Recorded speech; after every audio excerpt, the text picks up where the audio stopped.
बच्चों ने शादी करने का फैसला कर लिया है। अपनी माँ से कोई ऐसे बात करता है? उठ, अरे उठ ना। ऐसा कैसे हो सकता है?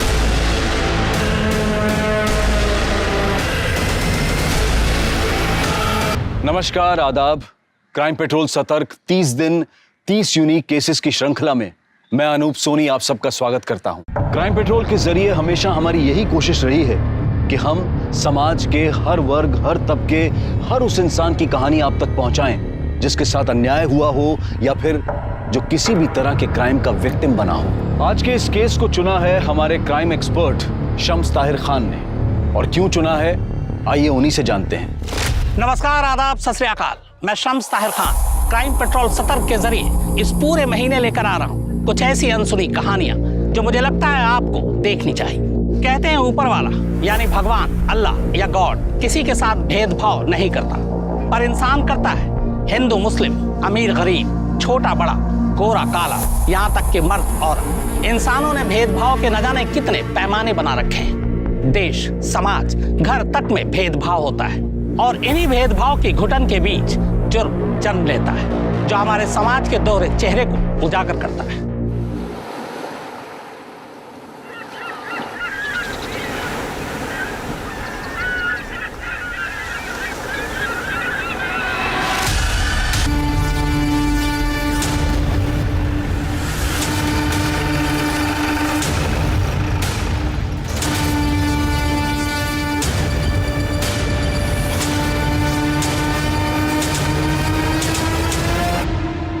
चेक करो।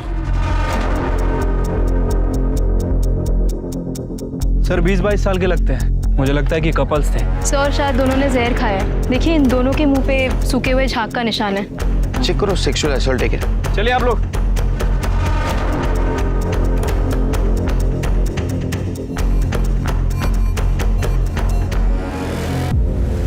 सर अंडरगारमेंट और प्राइवेट बॉडी पार्ट्स चेक किए। मरने से पहले लाश के साथ सेक्स हुआ है। सेक्स या रेप? सर एग्जैक्टली बता पाना मुश्किल है। ऐसे जगह अक्सर ये कपल्स ये सब कुछ करने आते हैं। मेकआउट हुआ होगा, बाद में सुसाइड कर लिया। या ऐसा भी हो सकता है सिर के ये सुनसान जगह पे इसके साथ किसी ने रेप किया और सदमे में आके दोनों ने जान दी। लेकिन ये अभी बताना मुश्किल है। सर बॉडी चेक करो, कुछ मिलता है क्या देखो।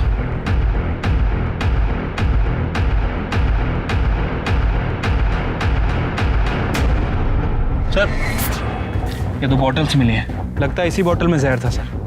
लेबल भी नहीं है इसके ऊपर ना। अरे सर आप ठीक है? हाँ ठीक है। और कितना स्ट्रॉन्ग है। सर 2 दिन से आपकी तबीयत खराब है। सर एक बार ब्लड टेस्ट करवा लेते हैं ना। नहीं पहले ये इंपॉर्टेंट है, बाद में देखते ब्लड टेस्ट का। सर मैं काम करता हूँ, लैब टेक्नीशियन को बुलाता हूँ पुलिस स्टेशन, वही चेक कर लेगा। अरे तुम्हारे भाभी जैसा क्यों कर रहे हैं? पीछे क्यों पड़े मेरे? सर हमने पूरा एरिया चेक किया, फोन, आइडिया, पर्स, ऐसा कुछ भी नहीं मिला जिससे इन दोनों की पहचान हो सके। हो सकता है इनके घर वाले इनके रिश्ते से खुश नहीं थे, इसलिए इन्होंने सुसाइड किया। ये फिर इन्होंने इनकी आईडी क्यों छुपाई? इस लड़की की शक्ल देखकर लग रहा है कि मैंने इस लड़की को कहीं देखा है, लेकिन कहाँ देखा है कुछ याद नहीं आ रहा। सिर्फ बॉडी को पोस्टमार्टम के लिए भेज दो और फिंगरप्रिंट एनालिसिस के पास बोतल भेज देना और फॉरेंसिक टीम से पता करो उसमें कौन सा लिक्विड था, क्योंकि जब तक वो रिपोर्ट नहीं आएगी ये बताना बहुत मुश्किल है ये सुसाइड है या रेप।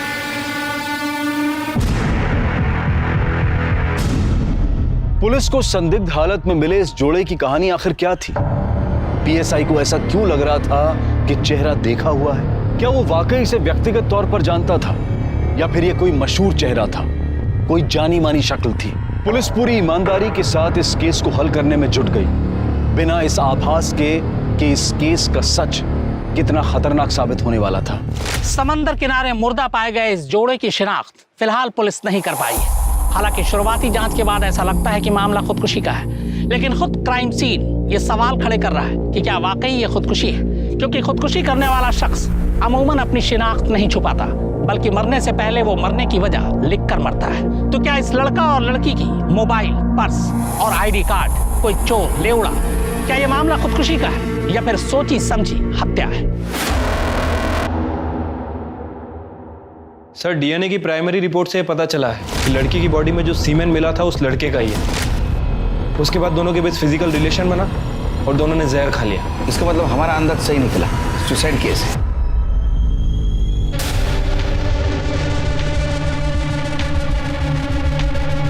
हेलो, दे दिया सैंपल ब्लड का। अभी खुश चिरके। सर याद आ गया उस लड़की को कहाँ देखा है मैंने। सर ये देखिए, इस लड़की को मैंने एड फिल्म में देखा था। मैंने अपनी बेटी को मजबूर बनने की नहीं बल्कि कामयाब बनने की सीख दी है। उसे पढ़ाया लिखाया ताकि वो जो चाहे वो बन सके। आज मेरी बेटी डॉक्टर बन चुकी है, इसलिए आप भी अपनी बच्चियों को पढ़ाइए लिखाइए, उनका भविष्य उज्जवल बनाइए। सर कब से सोच रहा था इस लड़की को कहाँ देखा है। अभी वो ब्लड सैंपल ले रहा था तब मुझे याद आया। सिर्फ आपकी मेमोरी बहुत शार्प है। लड़की तो वही है। अबे किन्नर कौन है पता करो और उसे बुलाओ इस लड़की की पहचान के लिए। ठीक है सर।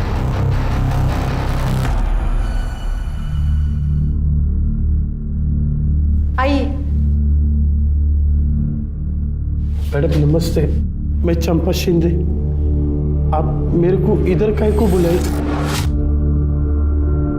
आप शिल्पा शिंदे को जानती हैं? हाँ, मेरी बच्ची है, वो 2 दिन से गायब है। मैं पुलिस स्टेशन में रिपोर्ट भी लिखाई। आइए दिखाइए। शिल्पा मेरी बच्ची। मैडम कैसे हुआ ये सब? कौन मारा इसे? अभी कुछ कह नहीं सकते। शिल्पा के साथ जिस लड़के की बॉडी मिली है, इन दोनों ने जहर खा के आत्महत्या की है। मेरी बेटी जहर नहीं खा सकती, वो कभी भी आत्महत्या नहीं कर सकती। दूसरी बॉडी दिखाइए।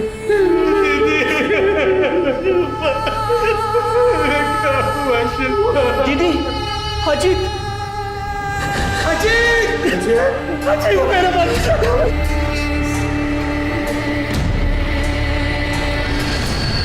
साहब, मेरी बेटी शिल्पा ने आत्महत्या नहीं की है, उसे मारा गया है, मर्डर हुआ है उसका। देखो उसने जहर खाया था और बाकी सब रिपोर्ट खाया नहीं साहब, उसे खिलाया गया है। मेरी बेटी बहुत हिम्मत वाली थी साहब, वो कभी भी अपनी जान नहीं ले सकती। शिल्पा की माँ धंधा करती थी, वो एड्स से मर गई। बेचारी शिल्पा तब 3 साल की थी, तब मैं उसको सहारा दी साहब, उसकी जिंदगी नरक होने से बचा ली। लेकिन एक बात बोलूं साहब, ये जो नॉर्मल लोगों की दुनिया है ना साहब, वो बहुत गंदी है। इस दुनिया से मैं शिल्पा को नहीं बचा पाई। वो जिधर भी जाती थी ना, स्कूल में, कॉलेज में, आस पड़ोस में, तो सब लोग उसको किन्नर की बेटी बोल के चिढ़ाते थे। मैं अभी स्कूल कभी नहीं जाऊंगी, कभी नहीं। स्कूल नहीं जाएगी? घर में छुप के बैठेगी? क्यों? कुछ गलत की क्या तू? नहीं ना? तो डरना नहीं। चंपा शिंदे की बच्ची है तू, खड़ी होकर दुनिया से लड़ना सीख, वरना ये दुनिया तुझे जीने नहीं देगी। अब रोना बंद कर मेरी अच्छी बच्ची। धीरे धीरे उसमें हिम्मत आती गई। जब भी शिल्पा कॉलेज जाती थी ना साहब, तब भी उसको यही सब सुनना पड़ता था, लेकिन अब वो लड़ना और पलट के जवाब देना सीख गई थी। अच्छा शिल्पा, तेरी तो वो बात सच हो गई यार कि मेरी माँ भी एक है, मेरा बाप भी एक है। हो गया तुम लोगों का। लेकिन एक बात बता दूं, मुझे मेरे पेरेंट्स पे बहुत गर्व है। बताऊं क्यों? क्योंकि उसने मुझे तमीज सिखाई, इंसान को इंसान समझना सिखाया, दूसरों की इज्जत करना सिखाया। वो सब सिखाया जो तुम दोनों के माँ बाप भी तुमको नहीं सिखा पाए। इसलिए तू अपने घटिया बिहेवियर से यहाँ पर इतनी देर से नमूना पेश कर रहा है। उठ, अरे उठना। और एक दिन उसे उसके सपनों का राजकुमार मिल गया, उसी के कॉलेज में, अजीत देशमुख।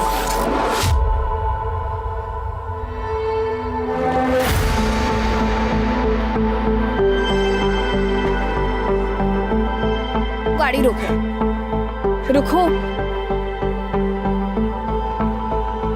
यही चाहते थे ना तुम? हाँ।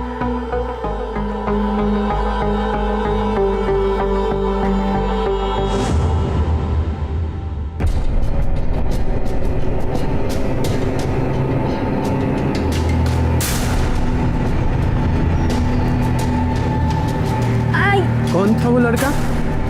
अरे बेटा तू बोल तो सही, वो पसंद है ना तुझको? अजीत अब हम लोगों के घर आने जाने लगा था। चलो बेटा शुरू करो। बेटा पहले भिंडी खाओ, मैंने अपने हाथों से बनाई है। भिंडी नहीं, भेंडी बनाती है तू। बेटा तुम कढ़ी खाओ। अरे नहीं नहीं, मैंने ले बेटा खाओ। अरे तुम दोनों उसे खाने भी दोगी या झगड़ा ही करती रहोगी? बेटा तुम खाओ। सभी बहुत प्यार करते थे उसे, फरिश्ता बोलते थे, क्योंकि किन्नर की बेटी का हाथ थामने की हिम्मत दिखाई थी उसने। इस रिश्ते से सभी खुश थे, सिवाय अजीत के परिवार को छोड़ के।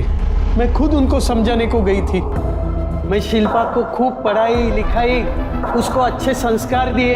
देखना, 1 नंबर की बहू बन के रहेगी वो इस घर की। पूरा देशमुख परिवार उस पर नाच करेगा।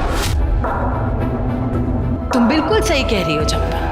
तुम्हारी बेटी हमारे घर की बहू बनेगी तो हम भी तो रातों रात फ्रंट पेज की न्यूज में आ जाएंगे, रातों रात फेमस हो जाएंगे, लोग हम पे चुटकुले कसेंगे। और जब उनके बच्चे होंगे ना, तो तुम ताली पीटने और नाचने गाने आ जाना। सच में बहुत गर्व होना चाहिए हमें ऐसी बहू पर। देखिए, मैं तो भले की बात कर रही थी, बाकी आप लोग जो सही समझे वही कीजिए। लेकिन बच्चों ने शादी करने का फैसला कर लिया है, अब उन्हें कोई नहीं रोक सकता, न आप न मैं। साहब पक्का तो नहीं कह सकती कि ये सब देशमुख परिवार ने किया है, हाँ, लेकिन इतना पक्का कह सकती हूँ कि अजीत और शिल्पा ने आत्महत्या नहीं की। उन दोनों को मारा गया साहब। उन दोनों के कातिलों को पकड़िए साहब, उसमें मेहरबानी करिए साहब, उन दोनों के कातिलों को पकड़िए। संभालिए अपने आप को, जो सच होगा वो जल्द सामने आ जाएगा। शिरके, चलो अजीत के इज्जतदार परिवार से मिलके आते हैं, देखते हैं उनका क्या कहना है। इसमें कहना क्या है इंस्पेक्टर साहब? आप ही बताइए, कौन एक किन्नर की बेटी को अपने घर की बहू बनाना चाहेगा? हमने अजीत को बहुत समझाने की कोशिश की, लेकिन वो सुनने को तैयार ही नहीं था कि अजीत की दी हुई शय थी कि एक किन्नर की इतनी हिम्मत हुई क्या वो हमारे घर आके हमें समझा रहा था। तो उस किन्नर की हिम्मत हुई आपके घर आने की, लेकिन आप लोगों में बिल्कुल श्रद्धा नहीं कि अपने खोए हुए बेटे की मिसिंग कंप्लेंट करे पुलिस में जाके। सर, अजीत अक्सर शिल्पा के घर जाया करता था, तो कई दिन वही रहा करता था, तो हमें लगा कि वो वही होगा। चलो मान लो आप लोगों को पता नहीं था कि वो मर चुका है, लेकिन हमने खुद आपको बोला कि वो मर गया। हम यहाँ खुद ही आपको बताने के लिए आए, फिर भी आप उसके आइडेंटिफिकेशन के लिए आने के लिए तैयार नहीं हो। मेरे पति की तबीयत ठीक नहीं रहती है, इसीलिए मैं अभी केशव को भेजती हूँ। केशव, मैं कैसे जा सकता हूँ? मुझे तो बिजनेस मीटिंग है। केशव। इंस्पेक्टर साहब, आप चलिए, मैं आता हूँ थोड़ी देर।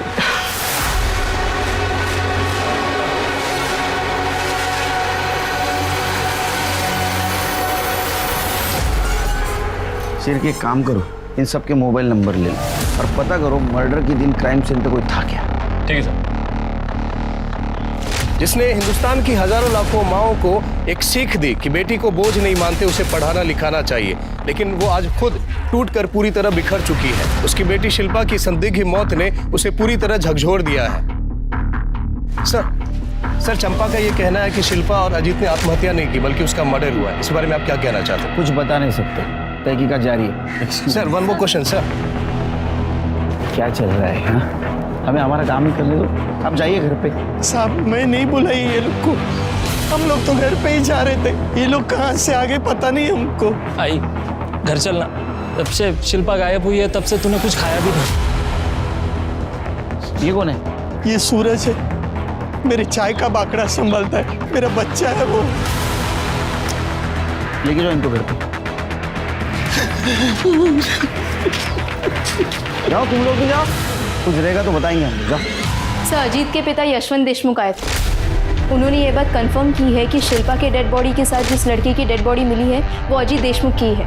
इतना अजीब परिवार मैंने आज तक नहीं देखा सर। जवान बेटे की मौत हो गई, लेकिन परिवार के किसी भी सदस्य के चेहरे पर सिकन तक नहीं आई सर। यहाँ तक कि अपने बेटे की बॉडी तक देखने नहीं आए। अरे वो किन्नर के बेटी के साथ शादी करने वाला था ना, हो सकता है इस वजह से पूरा परिवार उससे नाराज हो। सर, अजीत और शिल्पा की मर्डर की वजह भी हो सकती है ये। हाँ, लेकिन मर्डर हुआ तो हाँ, अभी तक तो सुसाइड लग रहा है। वो अजीत के कॉल रिकॉर्ड्स में कुछ मिला? सर, वैसे तो कुछ खास नहीं मिला है। हालांकि उन दोनों के फ़ोन तभी स्विच ऑफ हुए थे जब उन दोनों का मर्डर हुआ। फ़ोन रिकॉर्ड को मैंने अच्छे से चेक किया है, कुछ सस्पिशियस नहीं मिला है। वो दोनों एक दूसरे से ही बात करते थे। और फिंगरप्रिंट और फॉरेंसिक रिपोर्ट का क्या हुआ? सर, फिलहाल ये दोनों रिपोर्ट नहीं आई है। शिल्पा बहुत सही लड़की थी मैडम, उसका किसी के साथ कोई पंगा नहीं था, हमेशा खुश रहती थी और लोगों को भी हमेशा खुशी रखती थी। और तू, तेरे साथ कैसी थी? मैडम आप चाय पियेंगे? विलास 2 चाय। उसकी कोई ज़रूरत नहीं है, पहले बता तेरे साथ कैसी थी? मेरे साथ भी अच्छी थी मैडम, सब बात बोलती थी मेरे को। उसे फ़ोटो खिंचाने का बहुत शौक था, हमेशा मेरे को फ़ोटो निकालने के लिए बोलती थी। ये देखो ना मैडम उसकी फ़ोटो, ये जब उसने पहली बार साड़ी पहनी।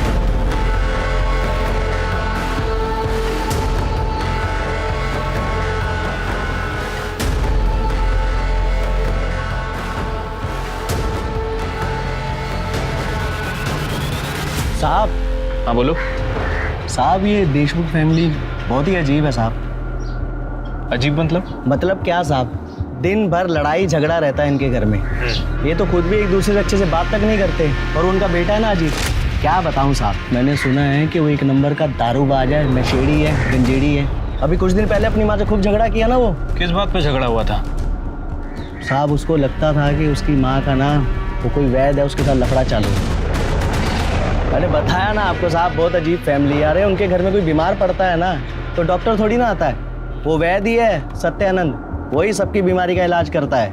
हाँ अभी थोड़े दिन पहले मैं इस्त्री करे हुए कपड़े लेके गया था मालकिन को देने के लिए, तो दरवाज़ा खुला था साहब, तब मैं अंदर देखा दोनों माँ बेटे में वैद को लेके खूब बुमा बुम चालू था। जब आपकी तबीयत खराब है ही नहीं तो फिर आप हर दूसरे दिन उस वैद के पास क्या करने जाती हैं? मेरी तबीयत इसलिए ठीक है क्योंकि मैं वैद जी के पास जाती रहती हूँ। जब वैद जी यहाँ पर बाबा का इलाज करने आते हैं तब आप अपनी प्रॉब्लम्स नहीं बता सकती।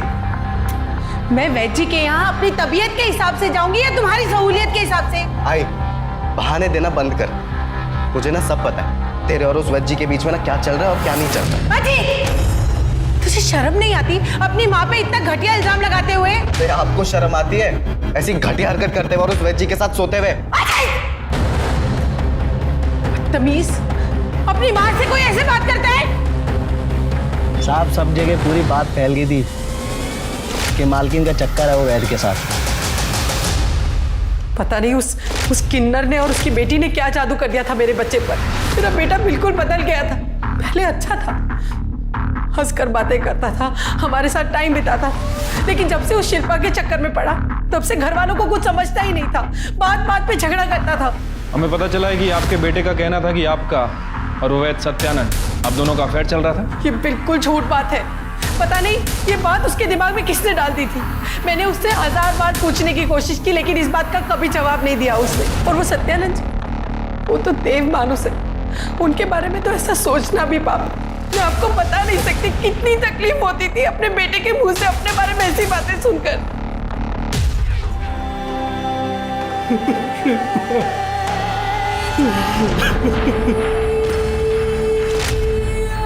आई काकी, बिना मेकअप के भी तो बाहर जाया जा सकता है ना, पर आप लोग ये वाली बात कहाँ समझोगे? ए पोरी, ये क्या तू आप लोग लगा रखी है? अरे आई सॉरी, मेरा मतलब है कि हम लोग, पर हम लोगों में भी तो तुम सबको ऐसे बाहर जाने के लिए सुंदर बनना पड़ता है, ऐसे भर भर के मेकअप लगाना पड़ता है और ऐसे कपड़े पहनने पड़ते हैं। अब मुझे क्या जरूरत है मेकअप की, मैं तो ऐसी सुंदर हूँ। वैसे भी मन सुंदर होना चाहिए, तन कम भी सुंदर हो तो चलता है। देखो तो दीदी क्या क्या बोल रही है, कितना भाव खा रही है। अरे भाव तो खाएगी, हमारी शिल्पा कौन सी हीरोइन से कम सुंदर है? ये है मेरी सबसे अच्छी काकी। ऐसे ही खुश रहो। खा ले जितना भाव खाना है खा ले, जब 2-3 बच्चे पैदा कर लेगी ना तो मोटी हो जाएगी, तब पूछूंगी तेरे से मैं। बच्चे? मैं कोई बच्चे पैदा नहीं करने वाली। अरे मैं क्यों अपना फिक्र खराब करूं? मैं जा रही, आप लोग नहीं समझोगे।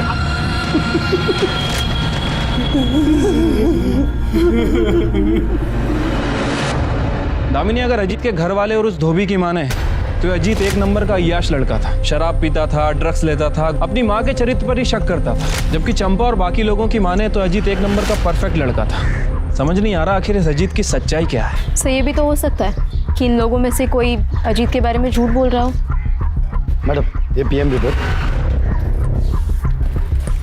सर, इस डिटेल पोस्टमार्टम रिपोर्ट से ये बात कंफर्म हो रही है कि शिल्पा के साथ मर्डर से पहले रेप हुआ है।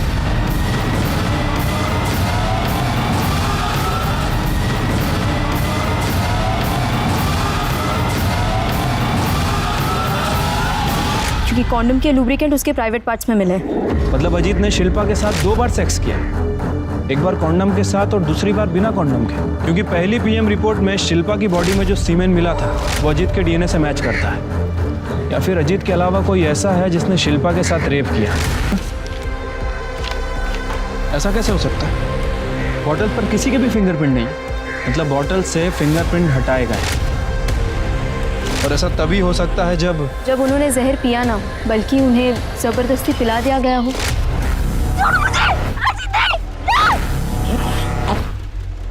और बॉटल पे से फिंगरप्रिंट्स भी जानबूझ के हटा दिए गए हो। इसका मतलब दामिनी ये सुसाइड केस नहीं है, बल्कि मर्डर केस है, डबल मर्डर केस।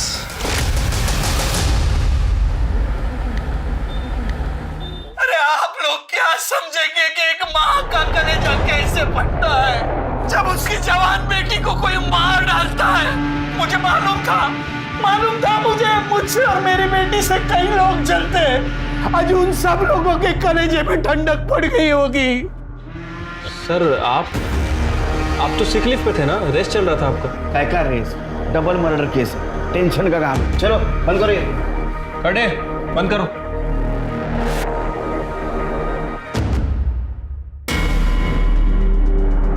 मर्डरर ने सबसे बड़ी गलती ये की कि जबरदस्ती जहर पिलाने के बाद बोतल से अपने उंगलियों के निशान मिटा दिए।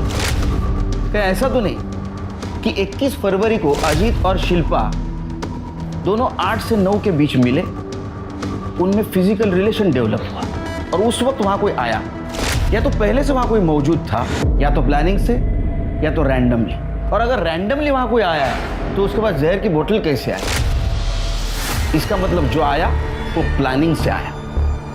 उसने पहले अजीत को जबरदस्ती जहर पिलाया,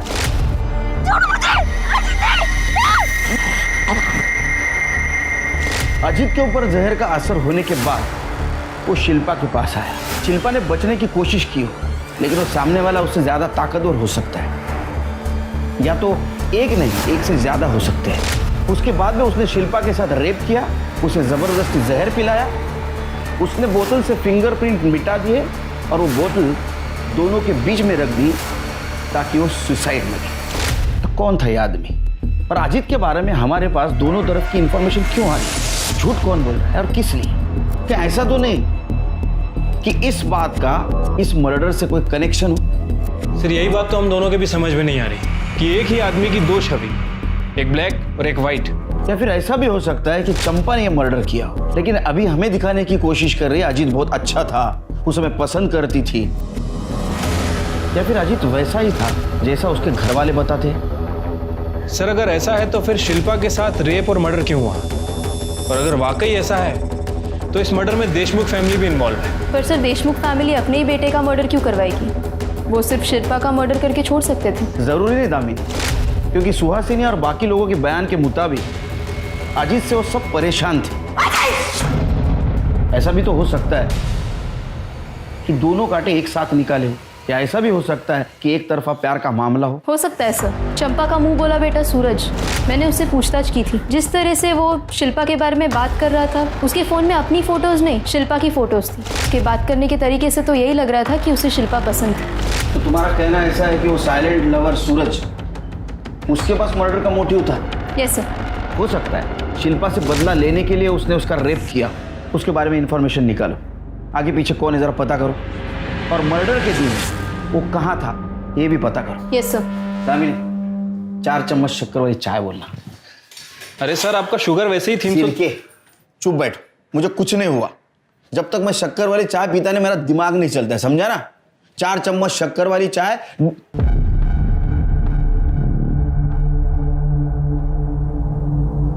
मैं शक्कर वाली चाय पीता हूं, बिना शक्कर वाली चाय चाहिए मुझे। क्या देख रहे हो? जाओ।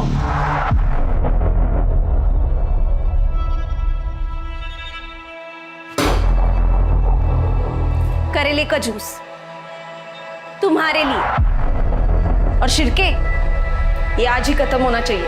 हो वही सर, दूं? सर, अजीत देशमुख के पिता यशवंत देशमुख आपसे मिलने आए। बोला। सर मैंने उनको बोला पर वो भारी बढ़ गए। शायद उनकी तबीयत ठीक नहीं है।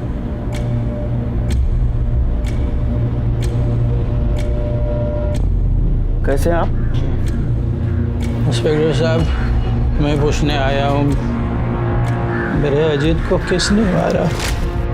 हम पता लगाने की कोशिश कर रहे हैं, जल्दी पता चल जाएगा। जल्दी पता लगाइए। मैं जानना चाहता हूँ मेरे इतने शरीफ बेटे को किसने मारा और क्यों? शरीफ, आप लोगों का ही तो कहना था कि वो अय्याश था। उसे कोई बुरी आदत नहीं थी, ईमानदार था, नेक था, सबकी इज्जत, सबकी इज्जत। हॉस्पिटल चल संभालो। मेरी बेटी का कातिल चैन से नहीं जी पाएगा, नहीं जी पाएगा वो शिल्पा। एकदम हीरोइन लग रही है तू, किसी की नजर न लगे मेरे बेटी को। सही कहा आपने, शिल्पा के पास फेस के साथ साथ एक्टिंग का टैलेंट भी है। अगर ये चाहे तो इंडस्ट्री पर राज कर सकती है। अरे नहीं रे बाबा नहीं, हम लोग को जाने का ही नहीं उधर। सब भेड़िए है तुम लोग के धंधे में, मेरे को सब मालूम है। आज मेरी बेटी डॉक्टर बन चुकी है, इसलिए आप भी अपनी बच्चियों को पढ़ाइए, लिखाइए, उनका भविष्य उज्जवल बनाइए। जब उनका भविष्य उज्जवल बनेगा तो वो आगे बढ़ेगी और साथ साथ हमारा देश भी आगे बढ़ेगा।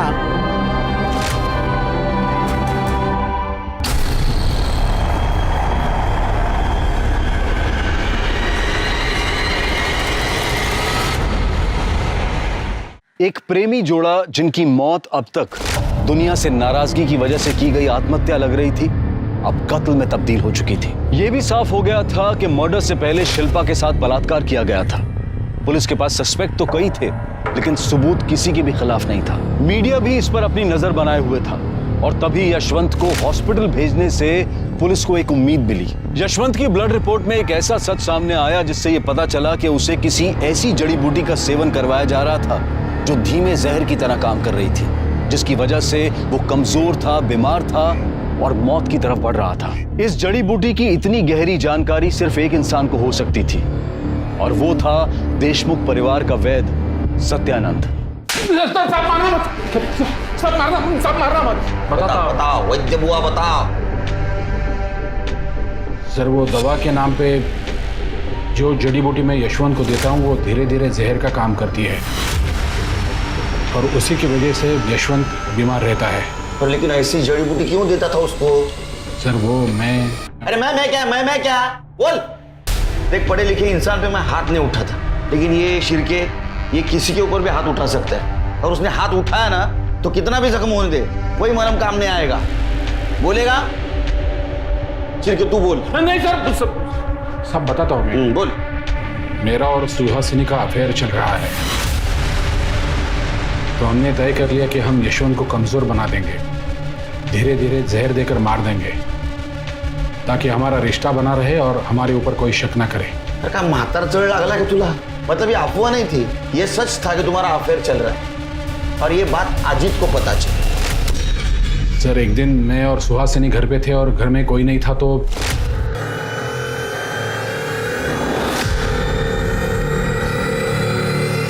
अजीत और सुहासिनी के बहुत झगड़े होते थे, लेकिन सुहासिनी हमेशा यही कहती थी कि मेरे और उसके बीच में कुछ नहीं है।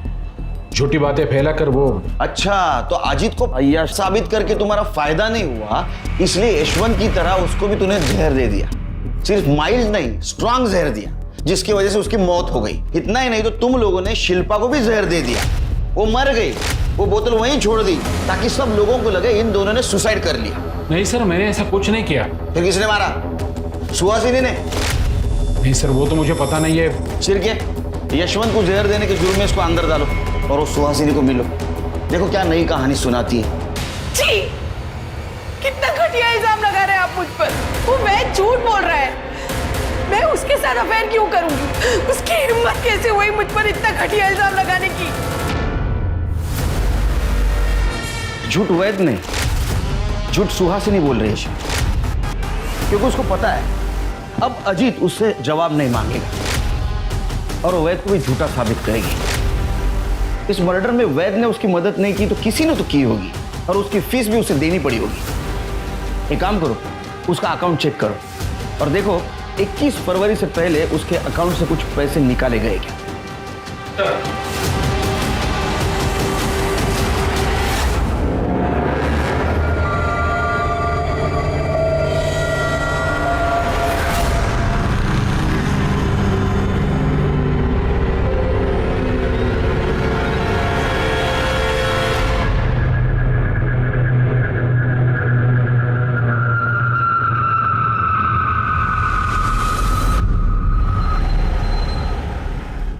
सर, सुहासिनी ने अकाउंट से पैसे निकाले नहीं है, बल्कि 20 फरवरी को 1 लाख रुपए ट्रांसफर किए।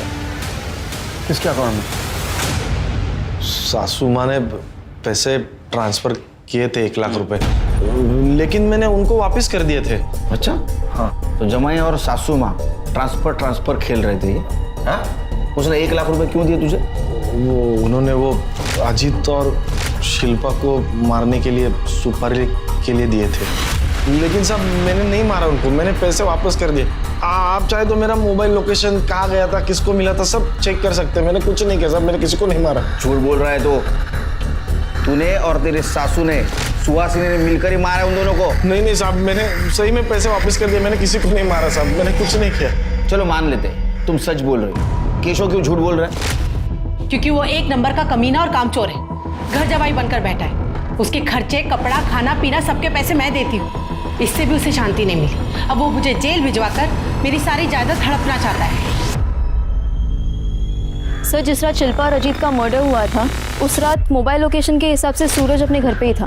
और केशव बर्फ? सर, उसकी कॉल लोकेशंस और मोबाइल रिकॉर्ड से कुछ खास पता नहीं चला।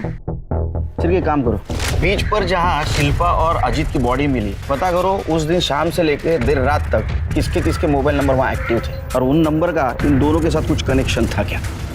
सर, ये बोतल में मिले जहर की फॉरेंसिक रिपोर्ट।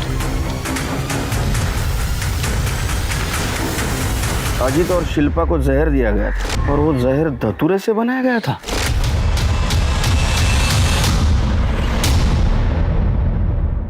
अजीत और शिल्पा को जहर दिया गया, वो जहर धतूरे से बनाया गया था। धतूरे से जहर बनाया जा सकता है, और धतूरा मिलना आम बात है। सर, वैसे धतूरा मिलता जंगल में है, लेकिन महाशिवरात्रि के दिन पे ये हर शिव मंदिर के बाहर मिलेगा, क्योंकि शिवरात्रि पे चढ़ावे में धतूरा चढ़ाने की प्रथा है। 1 मिनट, महाशिवरात्रि 21 फरवरी को महाशिवरात्रि थी। एक काम करो शिल्पी, जितने भी शिव मंदिर है उसके बाहर, उसके आसपास जितने भी फूल की दुकानें, वहाँ CCTV फुटेज कलेक्ट करो और देखो किसने इतने भारी मात्रा में धतूरे खरीदे। और एक बात पता करो, मुंबई या मुंबई के आसपास धतूरे के जहर से किसी को मारा गया था, ऐसा केस आया है क्या? हो सकता है देशमुख परिवार का वैद और ये चंपा की बिरादरी वाले ये जरूर जानते होंगे कि धतूरे से जहर कैसा बना जा सकता है। दामी, तुम एक काम करो, चंपा से जुड़े हुए सारे लोगों की पूछताछ करो। Yes sir. सूरज के बैकग्राउंड का कुछ पता चला? कुछ खास नहीं सर, बस इतना ही पता चला है कि सूरज के आगे पीछे कोई नहीं है। चंपा ही उसके लिए सब कुछ है। इनफैक्ट चंपा के साथ वो कई सालों से है। नजर रखो उस पर, हो सकता है ऐसा कुछ हो जो हमारे नजर में नहीं है। ठीक है सर।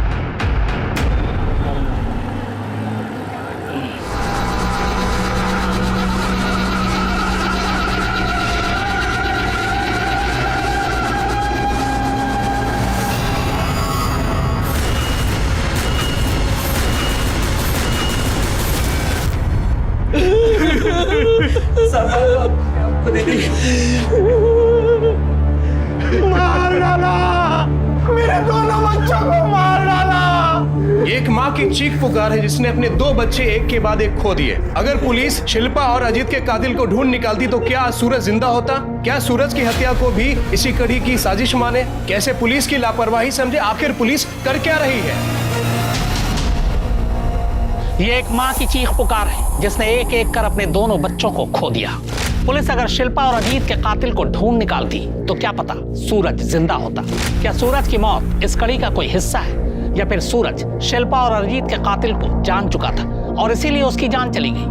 पुलिस की नजर में सूरज इस मर्डर में सस्पेक्ट था, फिर उसकी मौत पुलिस की कार्रवाई पर भी सवाल या निशान लगाती है कि आखिर पुलिस कर क्या रही है। पुलिस ये सोचकर हैरान थी कि क्या चंपा की बिरादरी में भी कोई ऐसा था जो इस रिश्ते के खिलाफ था। इस जानकारी को हासिल करने के लिए पुलिस ने खबरियों का जाल बिछाया, और जो खबर सामने आई वो हैरान कर देने वाली थी। ठीक से बैठो।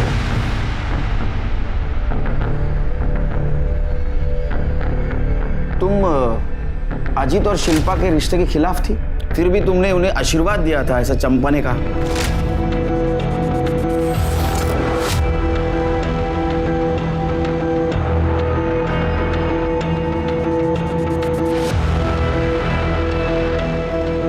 इसे हमारा आशीर्वाद समझ के पी जाओ। हमारी दुआओं से तुम फर्श से अर्श तक पहुंच जाओगे, जीवन में बहुत तरक्की करोगे, बहुत बड़ा नाम होगा तुम्हारा और हमारी बिरादरी तुम्हारे साथ होगी। लो पी लो।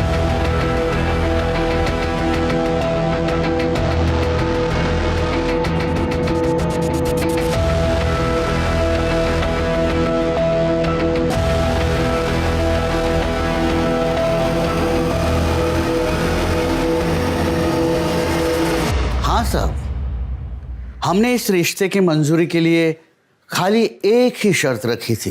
कौन सी शर्त? शर्त यह है कि शिल्पा और अजीत उनका पहला लड़का हमें सौंपेंगे और फिर हम उस बच्चे को किन्नर बनाएंगे और हमारी बिरादरी में शामिल कर देंगे।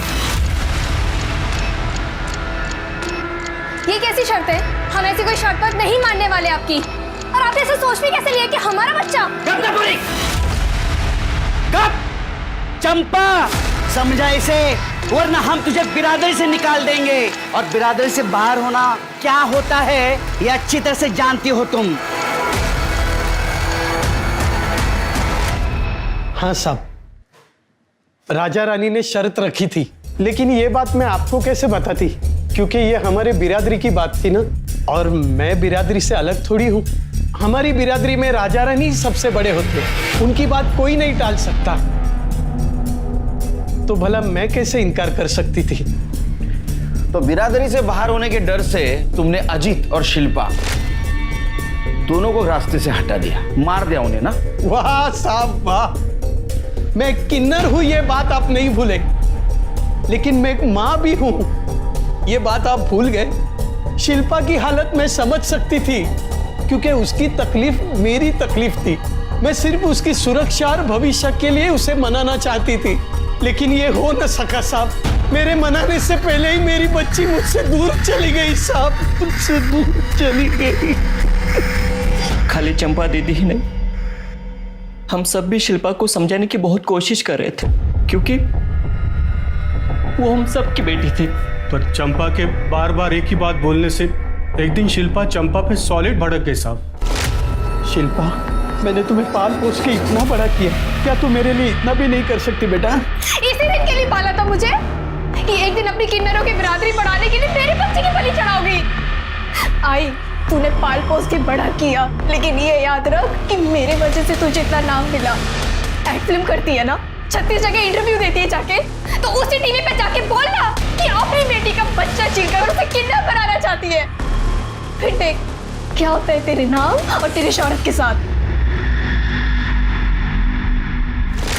सर, मैंने 21 फरवरी की सारी सीसीटीवी फुटेजेस चेक की है। सर ये देखिए, वर्तक नगर के शिव मंदिर के बाहर के सीसीटीवी फुटेज में क्या मिला। दामिनी, तुमने 2 दिन पहले एक पेपर कटिंग फाइल में लगाई थी, उसको लेके आओ। सही देखिए,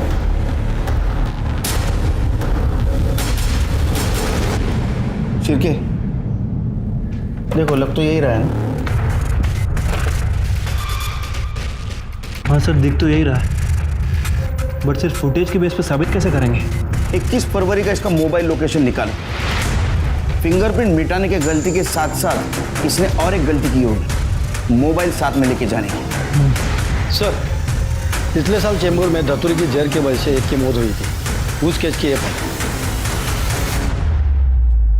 मरने वाले का नाम आशा था और वो किन्नर था, और उसके रूममेट को सस्पेक्ट बना के रखा था पुलिस वालों ने, लेकिन कुछ सबूत नहीं मिला तो उसको छोड़ दिया। मरने वाले के रूममेट का नाम देख रहे हो?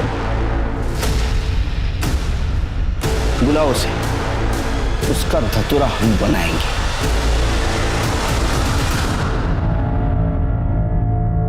अरे क्या साहब, आप खाली फुकट मेरे को तकलीफ दे रहे हैं। अरे मैंने कुछ नहीं की। माना कि आशा धतूरे का जहर खा के मर गई, वो मेरे साथ रहती थी ना, तो इसीलिए चेंबूर पुलिस मेरे को उठा के ले गई। पर साहब मैंने कुछ नहीं की थी, इसलिए वो लोग मेरे को छोड़ दिए। मतलब कल को कोई धतूरे का बीज खा के मरेगा तो आप लोग मेरे को उठाओगे, मेरे को फंसाओगे। बहुत लॉजिकल बात कर रही है ये ना, लेकिन हमारे पास एक नहीं बहुत सारे सबूत हैं, वो भी लॉजिक के साथ। नंबर 1, वर्तक नगर में जो शिव मंदिर है उसके बाहर का सीसीटीवी फुटेज। चिरकी दिखाओ जरा।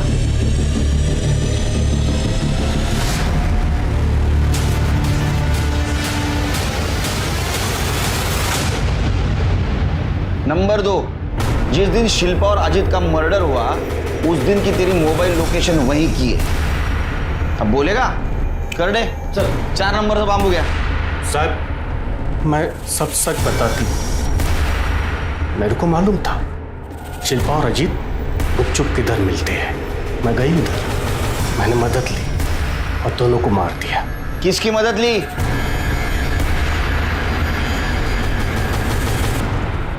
सर दिन में धतूरे से जहर बनाने में मदद की और रात को पुष्पा दीदी के साथ समुंदर किनारे में गए। जब हम दोनों उधर गए तो दोनों लगे पड़े थे। शिल्पा चंपा को महान बनाई थी, इसीलिए शिल्पा को मैं अपनी आंखों से मरते देखना चाहती थी। दीदी अब सब्र नहीं हो पा रहा। चुप, रुक जा 2 मिनट।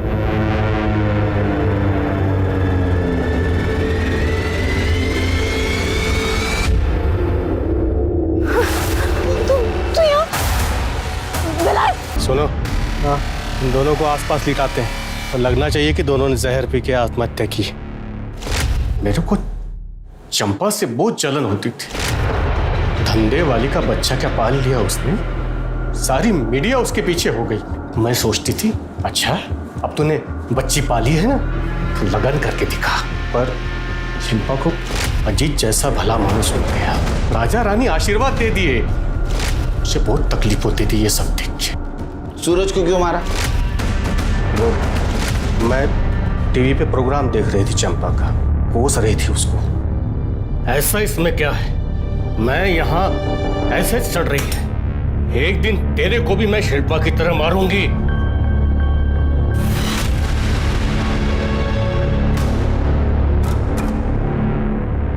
तू मारी ना मेरी शिल्पा को, तुझे छोड़ूंगा नहीं मैं, जान से मार दूंगा तुझे, जान से मार दूंगा मैं तुझे।